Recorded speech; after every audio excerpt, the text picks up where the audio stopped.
가까운 사람과 다투고 난 뒤 괜히 연락하기도 그렇다고 그냥 두자니 마음이 더 불편해지는 날이 있죠. 한마디면 풀릴 것 같다가도 그 한마디가 너무 어려워서 결국 며칠씩 누가 먼저 말 걸까 눈치만 보는 경우. 혹시 요즘 그런 사이가 있으신가요? 화해는 마음만 있다고 되는 게 아닙니다.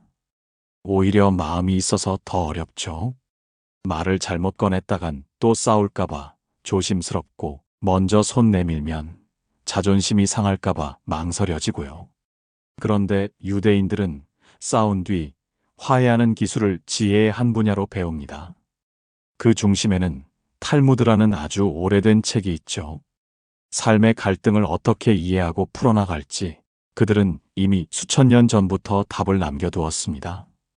이 영상에서는 유대인과 탈무드에서 배울 수 있는 싸운 뒤 진짜로 화해하는 10가지 방법을 현실에서 자주 겪는 상황들과 함께 하나하나 이야기해 보려 합니다. 괜찮다면 오늘은 그 사람을 미워하는 대신 이 지혜로운 방법을 한번 따라가 보는 건 어떨까요? 바로 시작하겠습니다. 첫 번째, 자신의 잘못을 구체적으로 인정하라.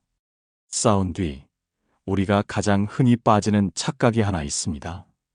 내가 뭘 그렇게까지 잘못했나? 라는 생각이죠. 마음속에선 걔도 잘못했잖아 라는 억울함이 고개를 들고 그러다 보면 화해의 타이밍은 점점 멀어져 버립니다. 하지만 진짜 화해는 상대방의 잘못을 지적하는 데서 시작되는 게 아니라 내 실수를 먼저 인정하는 데서 시작됩니다. 이게 말처럼 쉽진 않죠. 우리는 본능적으로 내 입장을 먼저 변호하고 싶어 하니까요. 그런데요, 한 가지 꼭 기억해야 할 게 있습니다. 잘못했어라는 한마디보다 더 큰 위로는 내가 어디서 잘못했는지 정확히 아는 사람의 태도입니다. 예를 들어, 그날 내가 내 말을 안 듣고 내 주장만 밀어붙였어. 그 순간 화가 나서 내 약점을 일부러 건드렸던 것 같아. 이렇게 구체적으로 말하는 사과는 그 자체로 상대의 마음을 조금씩 녹입니다. 왜냐하면 사람은 본능적으로 압니다. 말에 진심이 담겼는지 아니면 형식적인 사과인지. 그냥 미안해 한마디 던지면 오히려 상대방은 더 화가 납니다. 뭐가 미안한 건데? 나보고 대충 넘어가라는 거야? 이런 반응이 나오는 것도 진심 없는 사과가 상처 위에 다시 소금을 뿌리는 격이기 때문입니다. 그래서 탈무드에서는 이렇게 말합니다. 자신의 실수를 인정하는 사람은 그것을 2번 범하지 않는다. 이 말은 단순히 실수 인정해라는 뜻이 아닙니다. 정확히 짚고 명확히 표현할 줄 알아야 다시는 반복하지 않는다는 의미죠. 그러니까 사과도 기술입니다. 어떻게 미안한지를 설명할 수 있어야 진짜 미안한 겁니다. 그렇게 말할 수 있는 사람은 단순히 예의를 갖춘 게 아니라 스스로를 단련시킨 사람입니다. 혹시 지금 마음에 걸리는 사람이 있다면 그 사람에게 미안하다는 말을 꺼내기 전에 먼저 나 자신에게 이렇게 물어보세요. 나는 어디서 잘못했는가? 정확히 어떤 말이, 어떤 행동이 그 사람을 아프게 했는가? 그걸 스스로 인정할 수 있는 용기가 진짜 화해의 첫걸음입니다. 이게 첫 번째 지혜입니다. 두 번째, 먼저 화해의 손길을 내밀어라. 이번엔 내가 먼저 연락 안 해. 맨날 나만 먼저 사과하잖아. 혹시 이런 말 속으로 삼켜본 적 있으신가요? 괜히 자존심이 상해서 연락할 타이밍을 놓친 채 계속 휴대폰만 힐끔힐끔 바라보던 날 말입니다. 우리 안에는 늘 2가지 마음이 함께 있습니다. 이대로 끝나면 어쩌지? 하는 불안과 왜 내가 먼저 사과해야 해? 하는 억울함. 그런데요, 이럴 때 정말 관계를 회복하고 싶다면 하나를 내려놔야 하나를 지킬 수 있습니다. 불안은 내려놓고 용기를 지켜야 하고 자존심은 잠시 접어두고 진심을 먼저 꺼내야 하죠. 화해는 대단한 말로 시작되는 게 아닙니다. 우리 지난번 일 잠깐 이야기해 볼 수 있을까? 이 한마디면 충분합니다. 심지어 말로 하기가 부담스럽다면 짧은 문자 하나, 이모티콘 하나로도 충분히 화해의 문을 노크할 수 있습니다. 왜냐하면 사람은 말보다 먼저 태도를 느끼는 존재이기 때문입니다. 그 태도 속에 담긴 내가 먼저 손 내민다는 신호는 상대방의 마음을 서서히 녹이는 열쇠가 됩니다. 혹시 내가 먼저 다가가면 지는 거 아닌가 하는 생각이 드시나요? 그럴 때는 이 말을 떠올려 보세요. 분노를 먼저 내려놓는 자가 진정한 영웅이다. 여기서 말하는 영웅은 칼을 들고 싸우는 사람이 아니라 관계 속에서 진심을 먼저 꺼내는 사람입니다. 감정을 다스리고 자존심보다 사랑을 택하는 사람. 그렇게 먼저 손 내민 사람이 결국 자신도 상대도 관계도 지켜냅니다. 살다 보면 누군가를 먼저 안아주는 일이 부끄럽고 어색하게 느껴질 때가 많습니다. 하지만 기억하세요. 가장 멋진 화해는 가장 조용한 용기에서 시작됩니다. 그 손길 하나가 오늘 누군가의 마음을 구할지도 모릅니다. 이게 두 번째 지혜입니다. 세 번째, 변명 없이 진심으로 사과하라. 미안해. 하지만 너도 그때 좀 심했잖아. 혹시 이런 식의 사과 들어본 적 있으신가요? 혹은 직접 한 적 있으신가요? 그 순간엔 사과한 것 같아도 상대방은 오히려 더 화가 납니다. 왜냐면 하지만이라는 단어 하나가 그 앞에 있던 미안해를 순식간에 무너뜨려 버리거든요. 사과는요, 그 자체로 끝나야 합니다. 조건이 붙는 순간, 그건 더 이상 사과가 아니라 거래가 되거든요. 내가 사과할 테니 너도 좀 넘어가줘. 이런 마음이 느껴지면 상대방은 마음을 더 닫습니다. 진짜 사과는 이렇습니다. 그날 내가 한 말은 잘못됐어. 그 말이 너에게 상처가 됐다는 걸 이제야 알겠어. 여기엔 핑계도 반격도 없습니다. 오직 상대방의 감정에 집중한 마음만 있어요. 그리고 이게 진심입니다. 우리는 종종 사과를 이기고 지는 문제로 착각합니다. 그래서 내가 사과하면 내가 진 거 아닌가? 라는 생각에 머뭇거리죠. 하지만 사과는 절대 지는 게 아닙니다. 오히려 관계 안에서 나보다 너의 마음이 더 중요하다는 성숙한 표현입니다. 탈무드에서는 이렇게 말하죠. 사과는 거래가 아니다. 진심만이 마음을 움직인다. 이 말은 아주 중요한 기준이 됩니다. 우리가 정말 사과하고 싶은가? 아니면 사과를 도구로 쓰려는가? 진심으로 사과한다는 건 상대방의 감정을 인정하고 그 감정 앞에서 잠시 멈춰서는 일입니다. 그래서 사과는 기술이 아니라 태도입니다. 말을 어떻게 하느냐보다 얼마나 내려놓고 말하느냐가 훨씬 중요하죠. 혹시 지금 마음속에 미안하다는 말이 맴돌고 있는 사람이 있나요? 그렇다면 이번엔 하지만이나 너도 같은 단어는 빼고 진심만 남겨서 말해보세요. 말은 짧아도 괜찮습니다. 진심은 길지 않아도 마음을 움직이니까요. 이게 세 번째 지혜입니다. 네 번째, 상대방의 이야기를 중단 없이 경청하라. 됐어. 그 얘기 또 꺼내면 뭐해? 그건 내가 오해한 거잖아. 아니, 내 말은 그게 아니고 화해의 자리에 앉아놓고도 우리는 너무 자주 듣는 대신 말하려고 합니다. 하지만 진짜 화해가 이루어지려면 말보다 들음이 먼저 나와야 합니다. 왜냐하면 마음은 설명보다는 이해받을 때 열리기 때문입니다.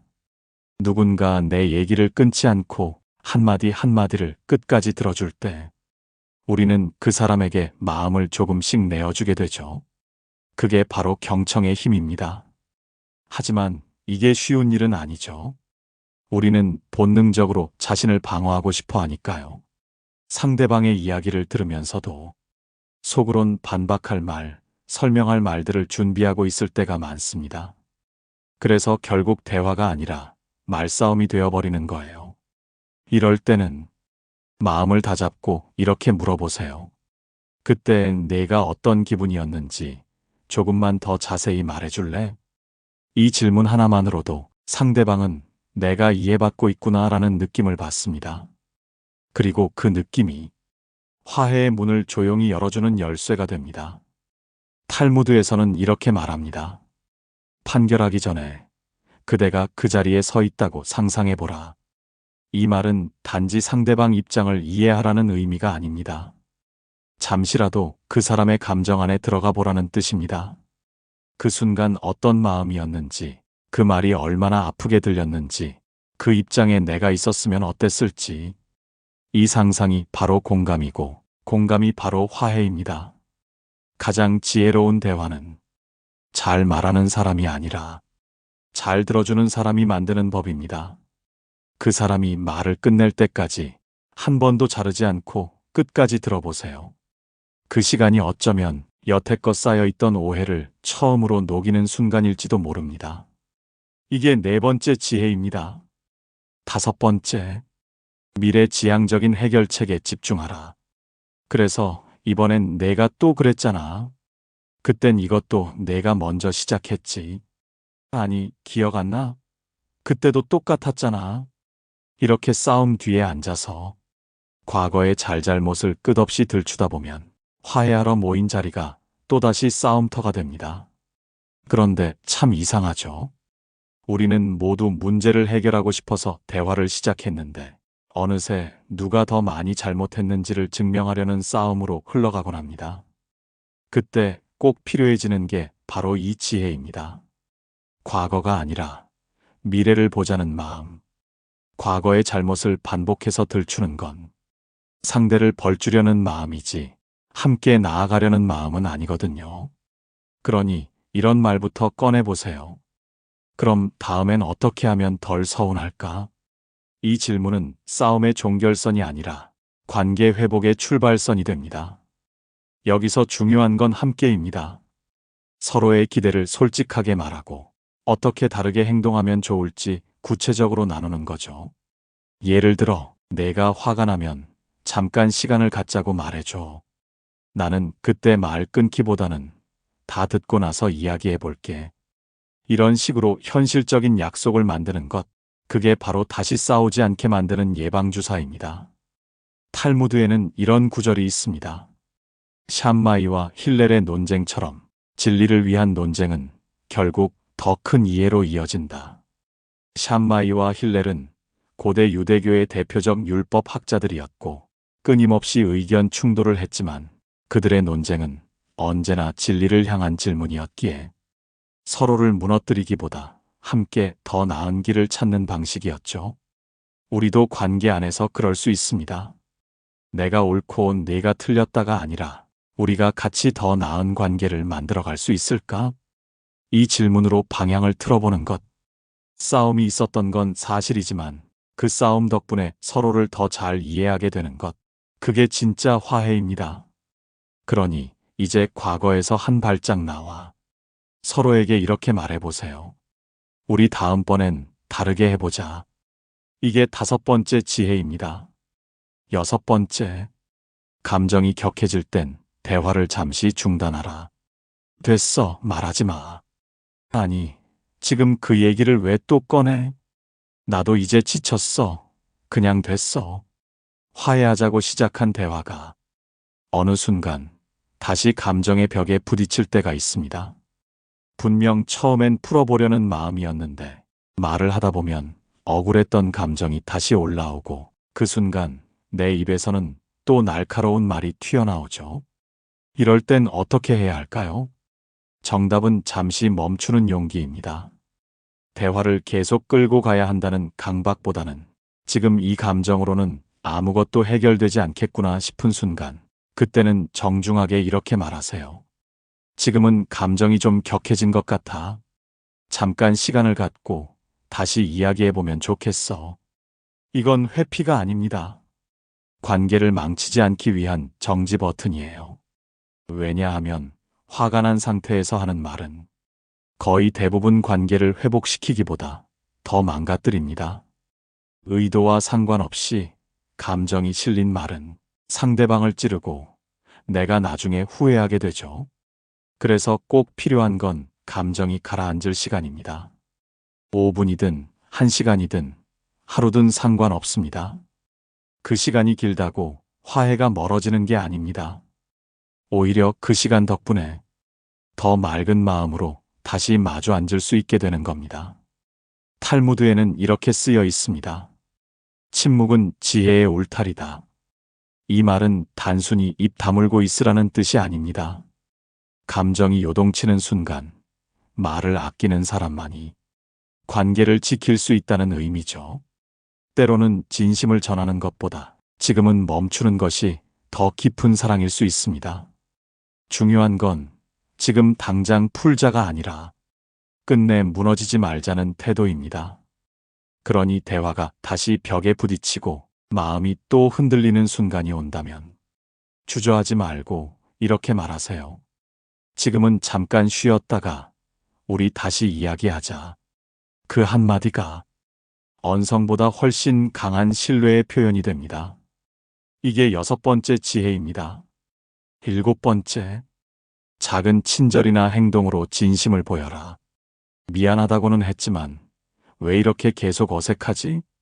그런 순간 한 번쯤 겪어보신 적이 있을 거예요. 입으로는 사과를 했는데 표정도 어정쩡하고 분위기는 여전히 싸늘하죠. 그럴 때 마음속으로 이렇게 생각합니다. 어떻게 해야 진심이 전해질까? 정답은 작은 행동입니다. 생각보다 진심은 말이 아니라 손으로 전해지는 경우가 많거든요. 예를 들어 상대방이 좋아하는 커피 한 잔을 조용히 책상 위에 올려두는 일. 평소 그 사람이 늘 챙기던 집안일을 오늘은 말없이 대신 해주는 일. 혹은 바쁜 아침 그 사람이 늘 챙기던 일정을 먼저 살펴서 오늘 이거 내가 해둘게 한마디 전하는 것. 이런 작은 배려와 손길이 내가 널 소중히 여기고 있어라는 무언의 메시지가 됩니다. 우리는 때로 말에 너무 집착합니다. 미안하다는 말을 제대로 했는가? 그 사람이 이해했는가? 하지만 인간의 마음은 말보다 행동에 더 민감합니다. 어린 시절을 떠올려 보세요. 말로 사과하는 친구보다 초콜릿 하나 내밀며 눈 마주치던 친구가 더 기억에 남았던 적 있지 않으신가요? 탈무드에는 이렇게 말합니다. 행동 없는 말은 가치가 없다. 말은 마음을 꺼낼 수 있게 해주지만 행동은 그 마음을 믿게 만들어줍니다. 특히 화해의 순간에는 작은 행동 하나가 서운했던 마음을 위로하고 닫힌 문을 조용히 다시 열어주는 열쇠가 됩니다. 그러니 진심을 전하고 싶은 마음이 있다면 굳이 멋진 말이나 긴 메시지를 준비하지 않아도 됩니다. 지금 그 사람을 떠올리며 이렇게 한번 물어보세요. 그 사람이 오늘 조금이라도 편해질 수 있도록 내가 해줄 수 있는 일은 뭐가 있을까? 그리고 그걸 그냥 말없이 해보는 겁니다. 그 조용한 친절 하나가 말보다 훨씬 강하게 마음을 움직이게 될 테니까요. 이게 7번째 지혜입니다. 8번째, 관계의 소중함과 긍정적인 측면을 상기시켜라. 싸우고 나면 우리는 이상하게도 그 사람의 좋았던 모습들이 전부 흐려집니다. 언제나 나를 웃게 했던 말투, 내가 힘들 땐 먼저 챙겨주던 그 다정함, 함께 갔던 장소, 나눴던 웃음들. 그 모든 순간이 갈등 앞에서는 마치 없었던 것처럼 기억에서 사라져버리죠. 하지만 바로 그 순간 그 사람과의 좋았던 기억을 다시 꺼내보는 것, 그게 화해의 마음을 회복하는데 아주 강력한 힘이 됩니다. 내가 요즘 자꾸 생각나더라. 우리 예전에 제주도 갔을 때 그 조용한 카페 기억나? 내가 늘 먼저 내 말 들어주던 거. 그거 사실 참 고맙게 생각하고 있었어. 이런 말은 그 어떤 사과보다 깊은 울림을 줍니다. 왜냐하면 이건 단지 감정의 회복이 아니라 관계의 가치를 다시 떠올리게 만드는 말이기 때문입니다. 우리는 때로 갈등에 너무 집중한 나머지 그 사람과 왜 여기까지 함께 왔는지조차 잊게 됩니다. 하지만 추억을 꺼내는 순간 두 사람 사이에 쌓여온 시간의 무게가 다시 느껴지기 시작하죠. 그리고 바로 그때 이 관계는 그냥 포기할 수 없는 것이구나 하는 마음이 다시 피어납니다. 탈무드에는 이런 말이 있습니다. 함께 빵을 나누는 이는 더 이상 적이 될 수 없다. 이 문장은 단순히 밥을 같이 먹자는 뜻이 아닙니다. 함께한 시간, 나눈 기억, 쌓인 정은 결국 사람 사이의 오해나 상처보다 더 깊다는 걸 말하는 거죠. 그러니 갈등 중에도 한 번쯤 이런 말을 꺼내보세요. 우리 참 많은 걸 함께 겪었지. 나는 내가 내 인생에서 얼마나 소중한 사람인지 알아. 이 한마디는 서운함보다 훨씬 깊은 울림으로 다가갑니다. 그리고 그 울림이 진짜 화해를 가능하게 만듭니다. 이게 8번째 지혜입니다. 9번째, 용서하고 마음의 짐을 내려놓아라. 그래, 미안하단 말은 했지만 아직도 마음이 안 풀려. 혹시 이런 기분 느껴보신 적 있으신가요? 사과는 받았는데 속이 여전히 답답하고 그 사람의 얼굴만 봐도 어딘가 모르게 감정이 올라오는 순간. 사실 그건 상대가 아닌 내 마음 안의 분노가 아직 떠나지 않았기 때문입니다. 그리고 그 분노는 시간이 지나도 스스로 사라지지 않아요. 오히려 마음속에 쌓이고 굳어지고 결국에는 내가 나를 더 힘들게 만들기 시작합니다. 그래서 화해의 마지막에는 용서라는 선택이 필요합니다. 여기서 중요한 건 상대방이 완벽하게 사과하지 않아도 내가 먼저 마음속에서 그 사람을 놓아주는 일. 이 일은 더 이상 우리 사이에 문제가 되지 않았으면 좋겠어. 이 한마디는 단순한 선언이 아닙니다. 그건 곧 나의 평화를 되찾겠다는 선언이기도 합니다. 용서는 착해서 하는 게 아닙니다. 멋진 사람이 되려고 억지로 참는 것도 아니고요. 용서는 이 감정을 더 이상 내 안에 두고 살지 않겠다는 선택, 다시 나답게 살기 위한 내 마음의 정리입니다. 유대 격언에는 이렇게 말합니다. 용서는 마음의 짐을 내려놓는 것이다. 이 문장은 아주 단순하지만 지금 마음이 무거운 사람에게는 삶을 바꾸는 열쇠 같은 말이 될 수 있어요. 우리는 종종 왜 내가 용서해야 해? 라고 생각합니다. 하지만 다시 생각해보면 용서하지 않음으로써 고통받는 쪽은 결국 나 자신이에요. 상대를 위해서가 아니라 내가 좀 더 가볍고 평온하게 살기 위해서 용서라는 길을 택하는 것. 그게 진짜 어른의 선택이고 성숙한 화해의 마지막 관문입니다. 혹시 지금도 마음 한구석에 풀리지 않은 감정이 걸려 있다면 오늘만큼은 이렇게 말해보세요. 이제는 이 마음의 짐을 내려놓고 싶어. 그 순간부터 진짜 화해는 시작됩니다. 이게 9번째 지혜입니다. 10번째, 화해는 과정임을 인정하고 인내하라. 이야기도 나눴고 사과도 했는데 왜 아직도 어색할까? 화해의 말을 주고받고 나면 모든 게 예전처럼 돌아갈 거라 기대합니다. 하지만 현실은 조금 다릅니다. 분명 용서했고 서로 마음도 전했는데 눈빛 하나 말투 하나에 아직도 그 어색한 벽이 느껴질 때가 있어요. 그럴 때 우리는 속으로 이렇게 말하죠. 아직도 나를 미워하나? 괜히 다시 손 내민 걸까? 하지만 잊지 말아야 할 게 있습니다. 상처는 말 한마디로 생기지 않듯 치유도 하루아침에 되지 않는다는 것. 화해는 사건이 아니라 과정입니다. 화해의 순간은 시작일 뿐, 진짜 중요한 건 그 뒤를 함께 걸어가는 일입니다. 완전히 예전처럼 돌아가기까지는 시간, 반복, 작은 믿음의 쌓임이 필요하거든요. 이럴 때 도움이 되는 말이 있습니다. 시간이 좀 걸릴 수 있다는 거 알아? 그래도 나는 우리 사이가 좋아졌으면 해. 이 말은 상대방에게 너를 기다릴 수 있어라는 믿음의 메시지가 됩니다. 그리고 그 기다림 속에서 조금씩 마음은 다시 열리고 신뢰는 아주 천천히 그러나 단단하게 복원되죠. 그 여정 속에서 작은 진전이 보일 때마다 그걸 함께 기뻐하는 것도 중요합니다. 예를 들어 예전처럼 가벼운 농담을 나누게 되었을 때 조금 더 편하게 눈을 마주쳤을 때 이젠 좀 나아졌구나 하는 마음으로 그 변화를 소중히 바라보는 것. 유대의 한 지혜자는 이렇게 말했습니다. 깨진 그릇을 수리할 때 그 균열은 전체의 일부가 된다. 이 말은 깨진 흔적이 완전히 사라지지 않더라도 그 흔적마저도 관계의 역사로 품을 수 있다는 의미입니다. 완벽하게 원래대로 돌아가는 게 목표가 아니라 이 모든 걸 함께 겪고도 여전히 곁에 있다는 것, 그 자체가 진짜 회복이자 성장입니다. 그러니 조급해하지 마세요. 지금 함께 걷고 있다는 것만으로도 화해는 이미 충분히 잘 이루어지고 있는 중입니다. 이게 10번째 지혜입니다. 사람과 사람 사이의 갈등은 누구에게나 찾아오는 시험입니다.